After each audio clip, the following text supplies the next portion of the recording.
أعوذ بالله من الشيطان الرجيم.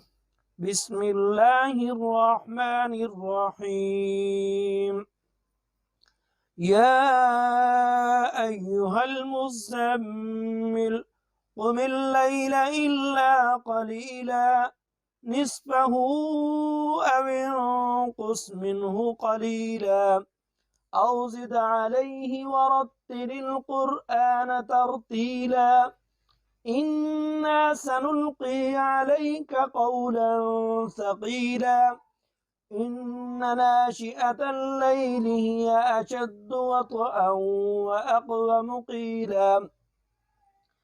إن لك في النهار سبحا طويلا واذكر اسم ربك وتبتل إليه تبتيلا رب المشرق والمغرب لا إله إلا هو فاتخذه وكيلا واصبر على ما يقولون واهجرهم هجرا جميلا وذرني والمكذبين أولي النعمة ومهلهم قليلا إن لدينا أنكالا وجهيما وطعاما ذا غصة وعذابا أليما يوم ترجف الأرض والجبال وكانت الجبال كثيبا مهيلا إنا أرسلنا إليكم رسولا شاهدا عليكم كما أرسلنا إلى فرعون رسولا فعصى فرعون الرسول فأخذناه أخذا وبيلا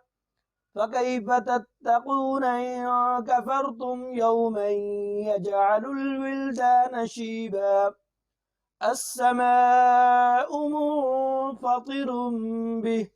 كان وعده مفعولا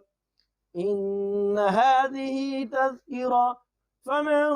شاء اتخذ إلى ربه سبيلا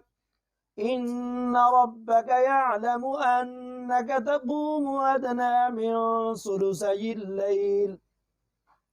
ثلثي الليل ونصفه وثلثه وطائفة من الذين معك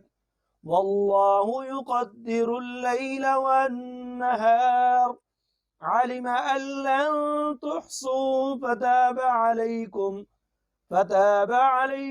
فاقرؤوا ما تيسر من القرآن علم أن سيكون منكم مرضى وآخرون يضربون في الأرض يبتغون من فضل الله وآخرون يقاتلون في سبيل الله فاقرؤوا ما تيسر منه